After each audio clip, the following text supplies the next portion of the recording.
질소를 가지고 그렇게 비료를 만들어내는 덕분에 이제 우리가 뭐 곡식 걱정도 덜 할 수 있게 되고 고기 걱정도 덜게 된 거네요. 그렇죠. 그래서 사실은 멜서스가 인구론에서 그런 얘기를 했었어요.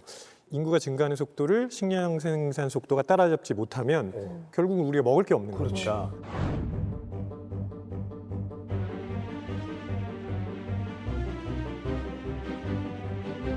근데 이 예측을 뒤집게 해준 아주 중요한 사건 중에 하나가 질소 비료를 만들게 된 거죠. 대략 계산을 해봐도 현재 인류의 절반이 존재하지 못해요. 아, 못 먹어서? 그 당시에 질소 비료의 그 증가 추세로 쭉 계산을 해보면은 우리가 만들어낼 수 있는 농작물의 총량 가지고 부양할 수 있는 인구의 총 수는 3, 40억밖에 안 되거든요. 현재 우리 인류는 80억 가까이 되기 때문에 이 저희 가운데 4명은 존재하지 않을지도 몰라요. 그럼 MC를 나 혼자 볼 수도 있었던 거네. 저쪽 4분은 안 계실지도 몰라요. 모태 이과인으로서 프리츠 하버란 이름을 몰랐다라는 거는 좀 반성하게 되는데 대단한 사람 아닙니까? 근데 또 이 사람 또 이면이 있어요. 그러니까 이 사람이 독일 사람이라고 했잖아요. 애국심이 남다른 사람이었고 이게 제국주의 시대 애국심이라는 건 우리나라가 전쟁을 해서 저 나라를 깨부숴야 돼 뭐 이런 종류의 애국심이에요. 그렇게 발현이 되면서 제1차 세계대전 때 독일이 프랑스 쪽으로 먼저 선제 공격을 하게 되는데 사실 그 아내가 이 사실을 나중에 알게 되어서 자살을 해요. 아내가요? 자기 남편이 이렇게 끔찍한 일을 했다는 사실을 알게 되고서 너무나 실망을 해서 어쨌든 전 세계 과학자들로부터는 욕을 먹죠. 지탄을 받아요. 어떻게 과학자가 저럴 수 있을까. 독가스 무기를.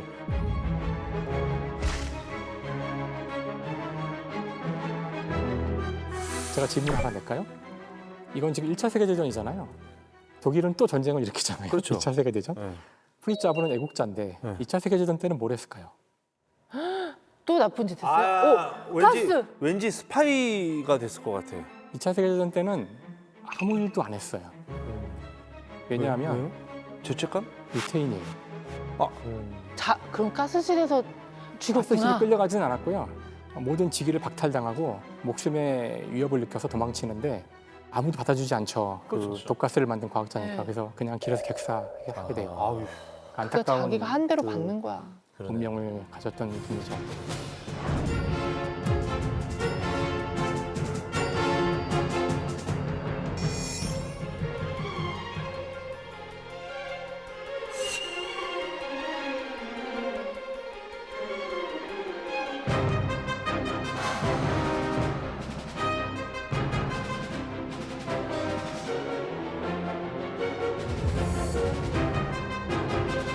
근데 좀 드는 생각이 질소라는 성분이 어디서 막 계속해서 퐁퐁퐁퐁 솟아나는 게 아니잖아요. 나오는 게 질소는 아니라 충분히 많이 있어요. 지구에 충분히 많기 때문에 그 문제는 크게 문제될 것 같지는 않은데 원래 이 지구상의 생명체의 총량은 고정 질소로 정해지게 돼 있는 건데 인간이 그걸 깨고 어떻게 본다면 자연이 허용하는 것 이상의 생명체를 막 만들어내고 있는데요. 항상 그렇듯이 이렇게 우리가 자연을 이렇게 교란하는 것이 뜻하지 않은 위협을 가져올 때가 있기 때문에 그래요. 조금 걱정은 저는 되더라고요. 예를 들어서 이제 비료로 쓰인 질소가 물속으로 흘러 들어갔을 때 원래 물속에 있던 질소 양보다 늘어나니까 그 수생식물 생태계에 좀 영향을 줄 수가 있고 그렇죠. 이 질소가 또 산화물이 되면은 그 온실가스랑 비슷한 역할을 하는 겁니다. 그래서 네 그렇게 되면 또 온난화에 영향을 주고 그런 부분들은 굉장히 자연적이지 않다 보니까 우려를 많이 하고 있죠. 워낙 많이 쓰니까 지금. 그러니까 지구의 역습이란 말이 너무 무서워요. 진짜 어떤 형태로 인간에게 보복을 할지 그런 부분에 대해서 생각을 안 해볼 수가 없고 그래서 아마 오늘 저희가 다루고 있는 가설이 탄생을 한 게 아닌가 싶어요. 고기도 이제 철저하게 이용을 당하면서 서서히 이제 인간의 적이 되기 시작하는 거예요. 근데 영양소만 생각하면 콩을 먹어도 되고 두부를 먹어도 되는데 왜 이렇게 사람들은 고기에 집착을 했을까요? 사실 이건 좀 제 생각일 수도 있는데 물론 어딘가에 고기를 좋아하는 DNA도 있겠지만 그런 문화적인 것도 무시할 수 없다고 저는 생각해요. 생일이란 건 아무도 기념하던 날이 아닌데 왕이 생일을 자꾸 기념하니까 이제 일반인들도 태어난 날을 굳이 기억해서 따라한다든가 우리가 하는 많은 것들이 사실은 그 이전에 왕이 하던 것, 귀족이 하던 것, 부르주아가 하던 것, 상류층 이런 사람들이 하는 거를 그냥 모방하는 경우가 많은데요. 그래서 단백질 이런 에너지원만 생각하면 충분히 식물로도 다 섭취할 수 있는데 고기를 먹는 그 상류층의 모습이 계속해서 전해져 온 것이 우리가 고기를 너무나 좋아하는 굉장히 중요한 요소 중에 하나라고 생각하는데 이거 인문학적인 내용일 수도 있는데 비프라는 이름 자체에도 사실 그 역사가 들어있어요. 비프가 프랑스 말이거든요. 아 영어 아니에요? 프랑스어 비프가? 잘 못하는데 베프에서 나온 건데, 그러니까 원래 소는 카우, 억스, 불 이렇게 불러야 되는데 소고기는 비프인 거예요. 그거 몰랐어? 몰랐어. 그러니까 프랑스어 베프하고 같은 건데 영국을 한때 노르망족이 지배를 했었어요.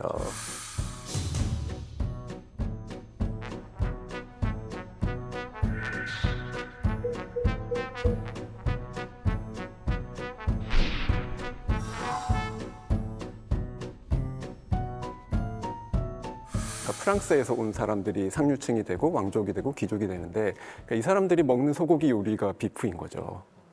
그게 대중화되고 모두가 그걸 먹고 싶어 하게 되고, 그래서 소고기 요리는 비프라고 부르고 소는 또 다른 이름으로 부르고. 배양육 얘기를 들으면서 무슨 생각이 들었냐면 언젠가는 배양육 기술이 아주 발달하겠죠. 그러면 도축장에서 잡는 소가 오히려 더 귀해질지도 모르겠어요. 그러면 이제는 배양육은 그냥 먹을 수 있는 고기, 도축장에서 잡는 소는 정말 최상위층만 먹을 수 있는 고기가 되지 않을까라는 상상도 해봤거든요. 진짜 그렇게 될 것 같아요. 네, 그럼 이게 또 오히려 또 계층을 나누는 이상한 게 될까 하는 걱정도 동시에 드는데 너무 걱정 안 해도 되는 게 아직까지 넘어야 할 산들이 사실 있는 게 많아요. 왜냐면 고기가 우리가 살 덩어리만 먹는 게 아니라 거기에 떡심도 있고 근막을 찢어내는 그런 쾌감도 있고 닭발, 뼈 발라먹는 맛도 있고 따라갈 부분이 많은데 솔직히 교수님은 연구실에서 만들어낸 고기와 기가 막힌 삼겹살 오늘 뭐가 더 맛있으십니까? 아, 이게 잠깐 카메라 끄고 얘기해도 되나요?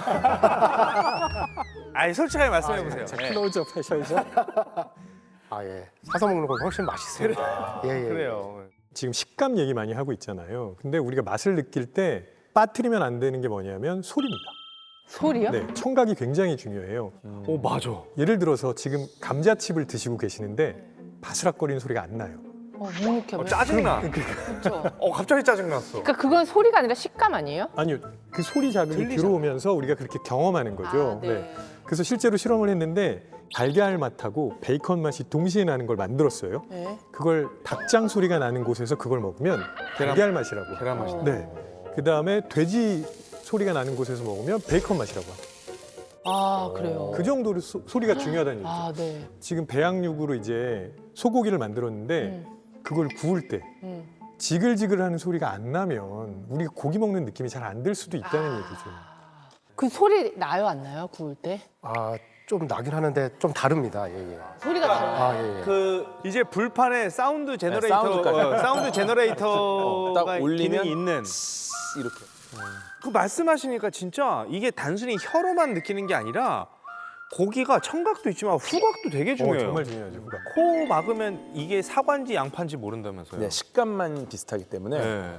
네, 맛을 느끼는 80%가 사라지니까 20%로 이제 검증을 해야 되는 거죠. 콧감기 걸리면 그 맞아, 먹을 때 하나도 맛 못 느껴요. 맞아요. 근데 사실 과학적으로 냄새가 가장 어렵다고 알려져 있거든요. 사실 인간이 냄새를 인지하는 것조차도 아직 정확히 이해하고 있지 못한데 그 아 그래요? 그러니까 수용체라고 해서 결국 뭔가 인지한다는 거는 대상이 있고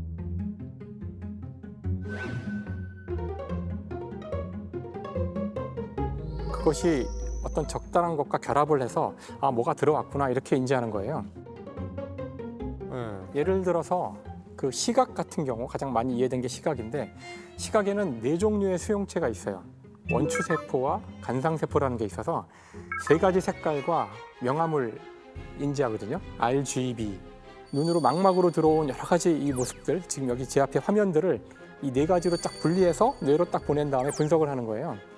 근데 이것만 가지고도 이렇게 다양하고 복잡한 시각을 만들어낼 수 있거든요. 청각은 단 한 종류예요. 그 유모세포라 그러는데 그 세포에 압력이 들어오는지 안 오는지만 감각하고 있어요. 그래서 소리가 들어왔을 때 그 소리의 공간 압력 분포를 바로 뇌로 전달을 해서 아 이런 소리가 들어왔구나 이렇게 판단을 해요. 그런데 이 후각은 수용체만 알려진 게 400개예요. 이 후각에 대해서는 많은 연구가 이루어지고 있지만 여전히 이거 냄새라는 게 뭔지를 잘 몰라요. 무언가를 봤을 때 떠오르는 이미지랑 무언가를 들었을 때 떠오르는 뭐 이미지랑 방정식으로 따지면 1차 방정식, 2차 방정식이면 이 냄새로 왔을 때의 충격은 약간 고차 방정식, 막 너무 많은 요소들이 머릿속에 갑자기 떠올라가지고 사람을 유일하게 시간 여행을 시키는 감각은 후각인 것 같아요, 저는. 그러니까 지금 기억 나와서 얘기하서 그런데 사실 참기름 냄새를 한번 기억에서 한번 꺼내 보실래요? 네.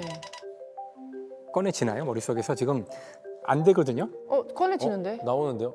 코에서 느껴지세요? 아, 코에서 느껴지진 않죠. 그러니까 머리에서 기억나죠. 한번 보았던 장면을 떠올릴 수 있어요. 어머니 얼굴을 떠올려보라 그러면 기억에서 꺼낼 수 있어요. 네. 소리도 베토벤의 뭐 운명을 떠올려보라 그러면 머릿속에 땅땅땅땅 칠 수 있는데 냄새를 한번 꺼내보세요. 냄새의 기억을 꺼낼 수가 없거든요. 나 꺼내지는데 고소해지는데? 다시 집어넣으세요. 그래서 냄새가 이게 가장 어려웠던 이유 중에 하나가 정확히 냄새가 무엇을 지칭하는지를 몰라요. 아직 과학에서. 그럼에도 불구하고 냄새를 맡으면 바로 과거로 가는 이유는 냄새는 반드시 그 분자가 들어와야지만 느껴질 수 있어요. 네, 맞아요. 그러니까 그 분자가 내 몸 안으로 들어와야 돼요. 그러니까 상황이 같아져요.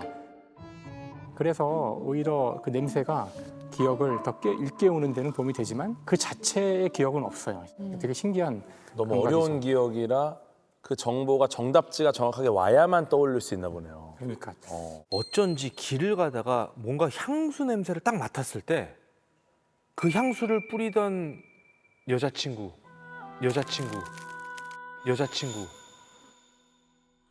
어디 가서 뭘 했고 어떡해. 뭐 먹었는지 못 잊었나 봐.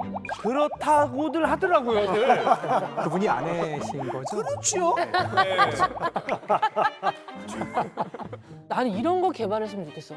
너무 바쁠 때는 진짜 밥 먹을 시간도 없잖아요. 근데 그때 알약 하나 먹으면 얘가 불어가지고 배를 채우는데 살이 안 쪄.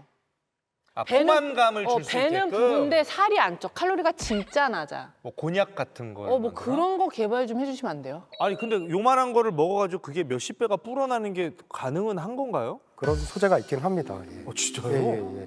본인의 질량에 비해 한 30 몇 배씩 뿌는 그런 소재들은 있는데요. 대표적으로 미역도 있지 예, 않습니까? 예. 아니 미국 계속 가니까 나옵니다. 그 씨앗이에요. 씨앗인데 얘가 물에 불려지면 이렇게 커지는 씨앗 가지고 음료를 만들었더라고. 있어요, 음료 있어요. 근데 그걸 짜서 먹으면 포만감이 느껴지고 그거 괜찮던데. 저도 사실 한 알 먹으면 배가 불러지는 알약 이런 거 왜 개발이 안 되지라고 생각하긴 하는데 인문학적으로 생각해 볼 필요도 있어요. 제가 몇 년 전에 화성에 관한 연구를 좀 본격적으로 했었거든요. 소설가지만 만약에 인류가 화성에 가서 살게 되면 우리는 무엇을 먹고 살까라는 질문이 있을 때 요 무엇에 해당하는 내용이 과학자들이나 공학자들은 식량이에요. 식량을 식량을 먹어야죠. 생각하고 있어요. 근데 인문학의 관점에서는 음식이에요.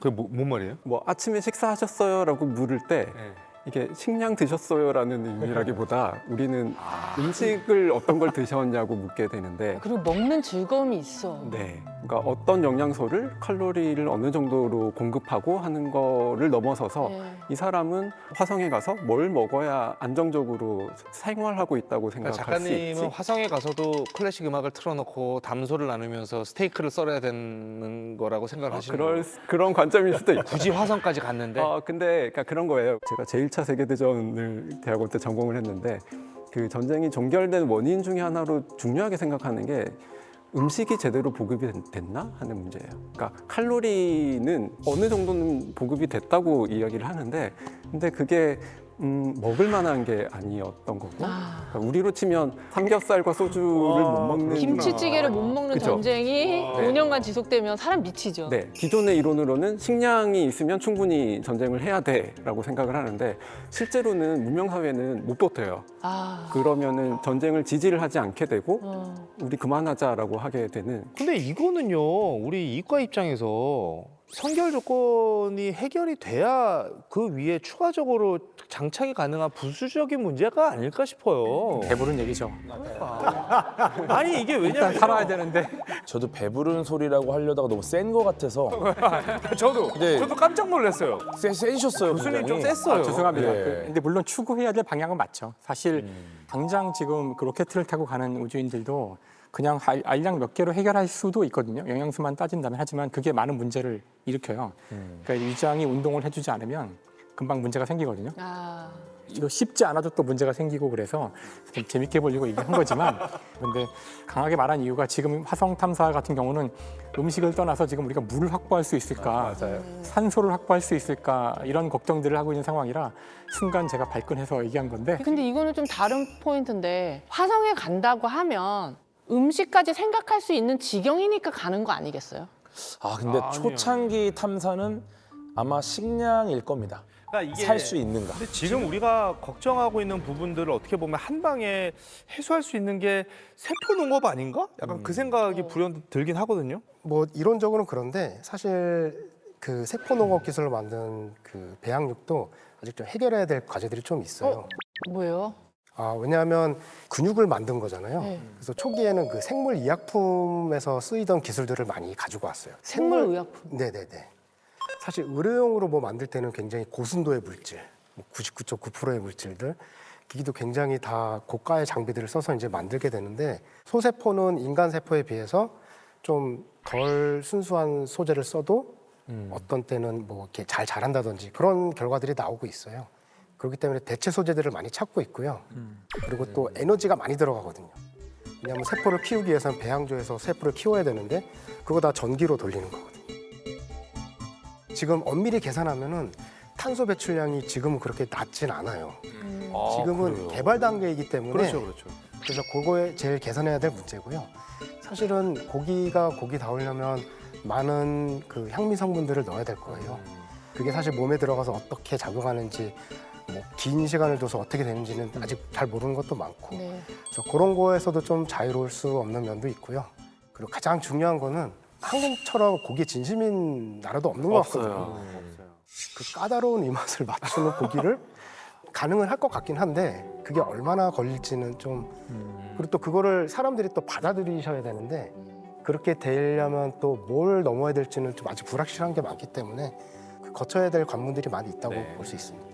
그러니까 참 고기 가지고 우리가 이거 한 회분 뭐 얘기할 게 뭐 많을까? 뭐 너는 레어가 좋냐, 미디움이 좋냐, 뭐 이런 얘기하다가 끝날 줄 알았는데. 진짜 이 정도 우리가 오늘 털었으면 가설 증명은 어느 정도 할 수 있을 것 같아요. 그래요. 가설이 뭐였죠? 고기 인류의 적이 된다? 처음엔 무슨 말인가 했는데 다시 확인을 해보니 참 철학적인 가설이었구나 이런 생각이 드네요. 고기, 우리 최상위 포식자 인간에게 먹히는 친구들이죠. 원래부터 아군은 아니었습니다. 적이 되는 게 당연하고요. 하지만 피해를 주는 적군이 아니라 우리가 잘 지켜내면서 막아내면서 방어전을 할 수 있는 그런 형태의 적이 돼서 꽤 오랜 기간을 인류의 생존만큼 잘 같이 갔으면 좋겠다. 그래요. 이런 생각이 좀 드네요. 저는 고기 자체가 적이라기보다는 고기로 상징되는 욕망, 먹고 싶다, 잘 먹고 싶다 이런 마음이 결국 적이 되는 게 아닐까라고 생각해요. 그 위기를 몇 번은 막았는데 어떻게 보면 약간 돌려막기처럼 다음 세대로 위기를 넘기고 우리 스스로가 우리의 적이었던 게 아닌가 하는 생각도 들어요.